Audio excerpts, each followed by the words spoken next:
नमस्कार, मैं सुनीता छावड़ा बताऊंगी तुला यानी लिब्रा राशि के लिए सितंबर का महीना कैसे रहने वाला है और क्या कुछ सितारे लेकर आए हैं आपके लिए। क्या कुछ सुंदर सुंदर आपके लिए चीज़ें होंगी इस महीने में, और अगर कुछ मुश्किलें भी आएंगी तो उनके लिए आप उपाय क्या करें ताकि महीना जो है आपके लिए अच्छा हो।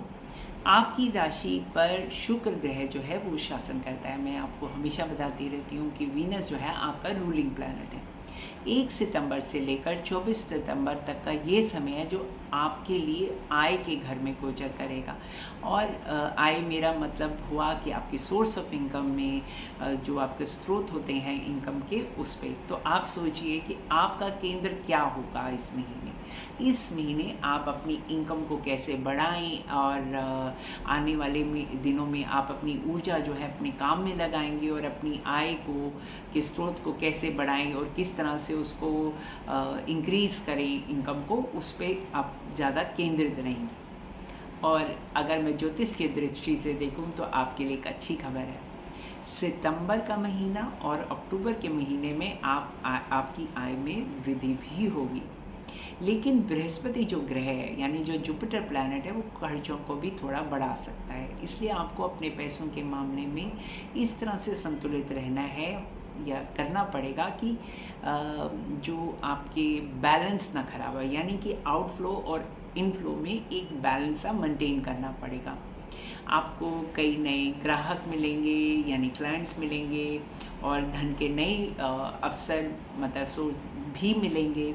इस महीने में आप जो भी प्रयास करेंगे यानी जो पैसा को इंक्रीज़ करने के लिए जो भी प्रयास करेंगे उनके जो फल हैं आपको अक्टूबर एंड तक जो भी है वो देखने को मिल सकते हैं। यानी आपको अक्टूबर एंड में धीरे धीरे जो है उनके रिजल्ट सामने आने लगेंगे।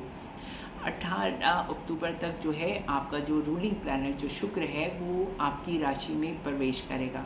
तो ये समझिए कि 18 अक्टूबर तक जब तक ये जो वीनस आपकी राशि में नहीं आता है तो आपको जो है एक सोर्स ऑफ इनकम को बढ़ाने के लिए जो आपको प्रयास करने हैं वो इस समय में करने हैं। अब क्या होता है कि जब जो प्लैनेट्स जो हैं इस महीने, जो सूर्य की गोचर है, मंगल का गोचर है, वो आपकी आय को बढ़ाने के लिए है, आपके इनकम को बढ़ाने के लिए कर रही है। तो कर्म तो प्रभाव है ही, कर्म का तो एक महत्व अलग है। तो इसलिए जब हमें पूरा ब्रह्मांड जो है, हमारे ग्रह दशा जो है हमारी मदद कर रहे हों, तो ऐसे समय में हमें भी कर्म करना है, उसी दिशा में कर्म करना है। यानी हम जब ये फोकास्ट सुनते हैं, अपना मासिक फोकास्ट सुनते हैं, तो उसका अर्थ ही यही होता है कि यदि हम अपनी एनर्जी, अपनी ऊर्जा उस तरफ लगाएं जिस तरफ हमारे प्लैनेट्स भी हमारा सहायता कर रहे हैं, तो हम ग्रोथ और उन्नति की सीढ़ियाँ चढ़ते हैं। और अगर यदि हमें कोई मुश्किलें आ रही हैं तो उसके हमें उपाय करने होते हैं। तो हमारे लिए जो समय होता है वो अच्छा बीतता है। तो हाँ, इसीलिए तो हम ये सुनते हैं, मासिक पढ़ते हैं, जो हमारा प्रेडिक्शन और फोरकास्ट होता है हमें डराने के लिए नहीं होता, हमें हमारे जीवन में एक तरह से जैसे गूगल मैप होता है आपको गाइड करने के लिए, उसी तरह से एक फोरकास्ट भी जो होता है एक गूगल मैप है आपके लिए, ताकि आपको गाइड कर सके कि कहाँ आपके लिए आसान है, कहाँ आपकी एनर्जी होनी चाहिए। चलिए, अब आप उपाय क्या करें। आप कभी भी किसी का उपाय का जो है अभ्यास जो है वो एक विशिष्ट समय में और तरीके से उद्देश्य से कीजिए। किसी भी उपाय से तुरंत परिणाम जो है वो नहीं मिलते हैं।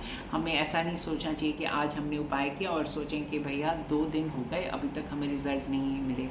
तो ये समझ लीजिए परिणाम जो हैं वो दिखने में समय ज़रूर लग सकता है, आपको धैर्य रखने की आवश्यकता है और जो उपाय हैं उनको नियमित रूप से आप करते रहिए। अगर यदि हम कोई भी चीज़ छोड़ देते हैं बीच में तो उसकी लय ख़त्म हो जाती है, यानी कि उसकी एक रिदम जो होती है, उसकी एनर्जी जो होती है वो ख़त्म हो जाती है। इसलिए आपको अभ्यास या पूरा जो उपाय है उसे पूरे दिल से और पूरे नियमित अवधि के लिए पूरे तरह से कीजिए, नहीं तो उसका फ़ायदा नहीं होगा।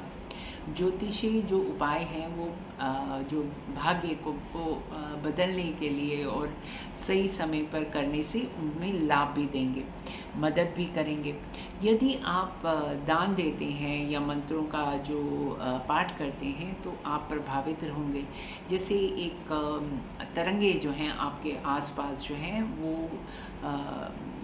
जो है वो पॉजिटिव हो जाएंगी और जो परेशानियां हैं वो दूर हो जाएंगी। तो सबसे बड़ा उपाय जो है जो आप यदि हनुमान जी का जो है आप पाठ करें तो उससे जो है आपको चाहे अगर परेशानी आ रही है तो संकट मोचन का पाठ कीजिए और अदरवाइज़ जो है हनुमान चालीसा जो है प्रतिदिन जो है आप कीजिए। अगर परेशानी आ रही हो तो उस दिन जो है आप 11 बार हनुमान चालीसा का पाठ कीजिए और संकट मोचन का भी पाठ कीजिए। तो इससे जो है आपकी लाइफ में जो है जो एक अच्छा समय है उसकी परेशानियां दूर होंगी और आप आगे जो है बढ़ सकेंगे।